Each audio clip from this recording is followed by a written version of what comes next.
Hi, my name is Ryan and welcome to my channel. This is the third video and this will be an extension of the story engine video I just put out there not too long ago. And if you remember correctly, I stopped the video right when I created the prose through the AI generation because I wanted to go through and analyze it. And I'll say this, I was very impressed. I was actually very happy with what came out of it. I was ecstatic. It did a great job of being creative with coming up with like new creature names. I'm not going to go through those because it won't mean much to you because you're not really knowing what the story is about. But it did invent new names. That was pretty cool.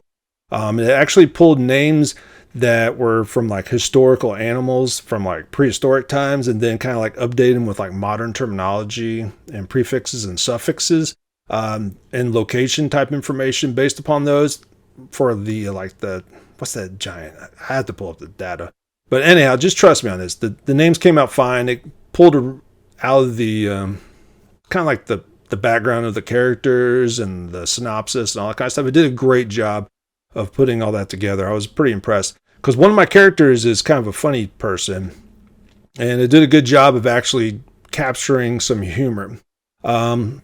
First things first, I don't think I covered this in the last video. If you're making a new chapter here in the story engine, one, you have to have your chapters written out. These are kind of a style. I call them keywords. I'm not sure what Sudowrite's going to call them. Let's call them keywords because that's kind of like what we call it programming. So what you have to do is write your chapter and then the name. For example, right down here. Sorry, I got wires everywhere. If I put in chapter, say 10 with a colon, you'll notice right here that it starts auto-filling out here. I'm not sure why it's doing this, but it starts putting all these underscore lines out to the side. Last week it was doing the tilde symbol, which is the little Kirby symbol. And it's done different things too. It's like hyphenations. It's put stars out there. I think the AI is still training itself, so it's kind of like trying to figure things out. So if you hit tab, you'll notice it put all that out there. I'm not quite sure what it wants me to do. I haven't found any documentation as to what's going on. I think it just might be an anomaly because there's no further information about it. So if that happens to you, just delete it. But once you create your chapter, you can copy and paste and put these things there. I did it in Excel on one occasion. It worked out fine. May not work again. Maybe I did something different.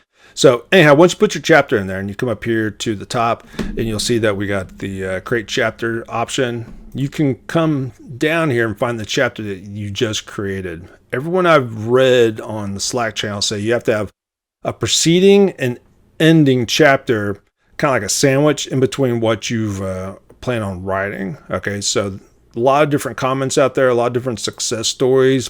I find some of them are contradicting to each other.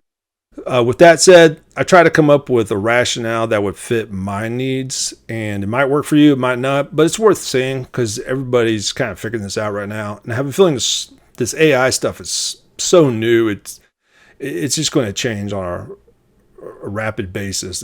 It's almost an exponential basis just because of the nature of the beast. All right, so with that said, I was happy with everything that came out of there with all the descriptors. One error I made, and don't make this error on your own as well, is that, let's see, let's go over here. So for example, in the third chapter, I made this mistake. I put the guardrails and drivers, I put them in parentheses. These would be the delimiters. I'm a computer science teacher, so I was thinking something else. So the delimiters, which are the opening and closing symbols for that particular instance on this like set of commands you're giving, I put parentheses, but it worked. It actually did work. Okay, it worked pretty well. So that was something I noticed that should have been an error, but it worked, ironically. Another thing I tried that did not work. Oh my God. Yes. Hello. It's the cat. Okay. So the cat's in here now. Yeah. I told you there was a cat. You probably didn't believe me. All right. That's Lieutenant Pickles. He will be probably jumping up here and knocking everything over here in about less than 60 seconds. All right. So anyhow, that didn't work. Well, excuse me. It did work, but I tried to have it randomly pull a joke out of a list of jokes I put inside of the, sorry, the cat's over here. Hey, no. Hey, shoot, get here. What's it called when they rub their face on something? Called bunting or something? So he's over here. I got lights and he's rubbing his face all over them. All right. So anyhow, I try to have it randomly select a joke out of a list of jokes I put over here in my brain dump. So I just created a list of jokes. Actually, I had ChatGPT create the jokes, and then randomly select one of the jokes. It worked one time, and then it didn't work anymore. For example, I told it to select randomly from the jokes one list in the brain dump field. I was hoping it would follow some sort of type of contextual programming type language. It didn't. It did not do it on a regular basis. Instead, it just kind of randomly picked jokes. I've got a few other ideas on how I'm going to try that out. What's the strategic advantage of randomly selecting jokes? I'm not quite sure, but it sure is interesting. So I'm going to see if I can figure out a way to tweak this. But I can tell you this, with this current algorithm of the natural language I used to get it to randomly select jokes, it did not work. And I tried a few different ways as well, and it did not work in there either. Let's see what else we got here for my notes. Oh, yeah. One thing I also noticed as well when I was creating a chapter beats is, like I told you, I manually added these into my beats for the the cat. Lieutenant Pickles, man. That's all I can say. Go watch my video about the East Texas Death Cat. He's in there. So anyhow, for the next chapter, chapter 4, it's, again, I had to put these in there as well. And is this the chapter? Sorry. Yeah, this is the chapter where I put them all in. I mainly put them in. I put them in correctly with the square braces. That worked out fine. And then something weird happened on the... where did something weird happen? I can't find it. Oh, yeah, down here in chapter 5. So I'll try to highlight this here for you. This happened on a regular basis. It would start creating the action commands inside of the beats section by automatically generating them, and it doubled them up like this, and it did not work. And the AI created this on its own. For example, you see it has the driver command, and then it's saying it's action, which I'm thinking it's trying to say the tone is action, because that's what I told it to do in the outline. Then it automatically put a guardrail right in here, as if it's going to be separated by a comma. I'm not quite sure what it's trying to do, but it did not work. And then it just tried to double them up, and it did it all over the place. That kind of was the last straw I had with that, because I noticed something else going on with this as well, is that we'll get that in a second. Okay. Yeah, we'll save the ratio for a second. So that was just an error that happened. I mean, I'm not really worried about it, but it is what it is, right? Okay, so when I'm generating the prose out of the beats, I hear a lot of people reading about increasing the percentage of accuracy. I did a few different experimentations down here in the prose when it's generating. These aren't all the experiments because I wrote over them, but I saved all the data on separate Word documents. For right here, you have your fastest, best prose, and most accurate.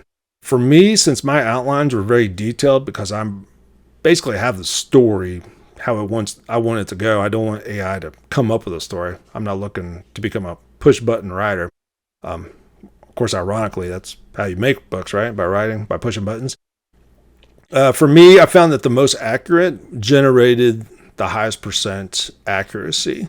And right here, what I did was I created a spreadsheet to keep track of this stuff.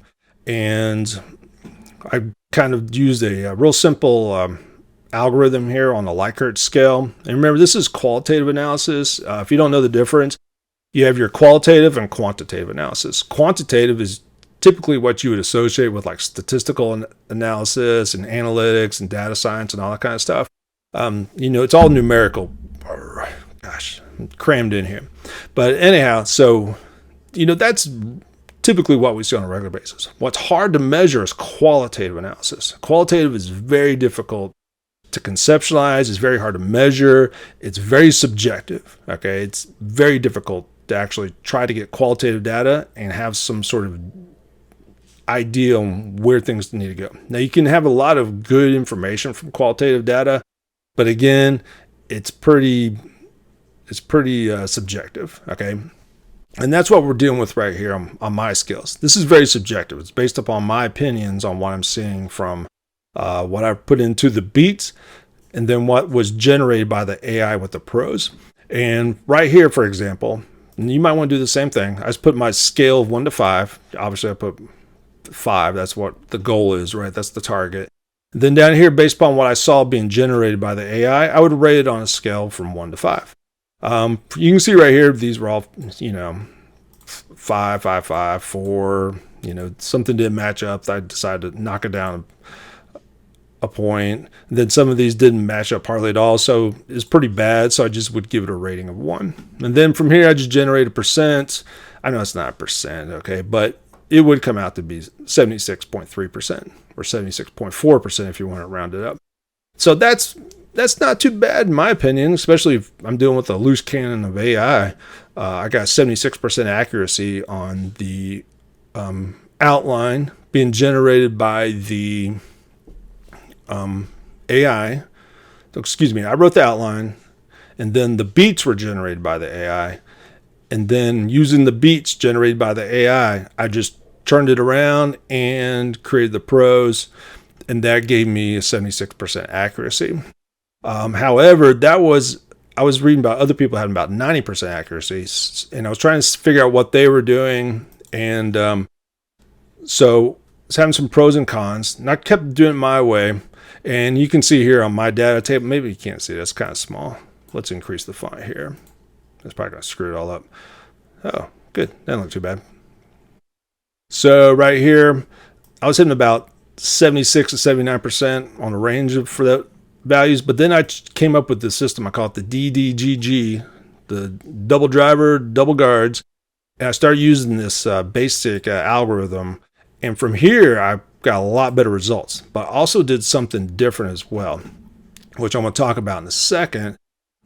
First, I want to talk about the ratios on the numbers of the values of the beats versus the the pros. So right here, if you look at the ratio, you're looking about, I think the documentation says you're going to have about 200, 300 words per beat. And I would say that came out to be pretty accurate. For example, we got 680, hold on, I'm contradicting myself. So 200, 300 words per a beat that'll be generated by the pros. I have 13 beats down here, and then down here on the pros, it generated 2,900 words roughly. So that's in the range if you think about it. So, I mean, if it was all 300 words, what's 300 times 13? Isn't it like 3,900 or something? Let's verify this. I know you're like, oh, you can't do math in your head. I can, but it's hard to sit here and jibber jabber on the microphone, trying to make a video and talk at the same time. Hey, look at that, 3,900 words. Okay, fantastic. So, yeah, I would say the ratios are pretty accurate. They're on target, and I'm fine with that. Now, one thing I noticed when I was doing this, I'm looking at my notes up here, is that I started seeing a flat response between the outlines and the beats that were being generated by the outline. For example, right here, I pulled up an example of the outline that I created. Okay, this is all my words right here. I typed all this and just general outline. And if you look at the number of words I have right here, where to go? So the word count for this, if you can't see it, it's 488 words. Okay, that's my outline. Over here on the beats that was generated by the AI, this is all AI generated from the same outline that I typed up. Okay, over here, it came out with a number of beats that's 464 words. So everything I've been reading from people are like, you want more content in your beats and you want your outline to have a lot of content. So theoretically, if I have a pretty, as they call it, meaty outline, my beats should be even meatier. All right, I don't like saying that. We'll just say more volume. Sounds so carnivorous talking about meat. But anyhow, I'm not a vegetarian, but I could be. I have been actually, yeah. All right, and what were we talking about? Hey, y'all need to stay focused. All right, so if you look at the ratio, it's a little bit, it's a 1-to-1, but it's a little bit slated more towards my outline having a larger volume than the beats. it actually reduces the number of words in the beats, because if you consider the word count inside the beats, it actually counts the numbering as a word as well. So I started thinking, I was like, wait a minute here. It's like, I'm typing all this outline, then having AI generate my beats, okay? And it's using my word count, or my volume of words that I have in my account every month, which is 90,000.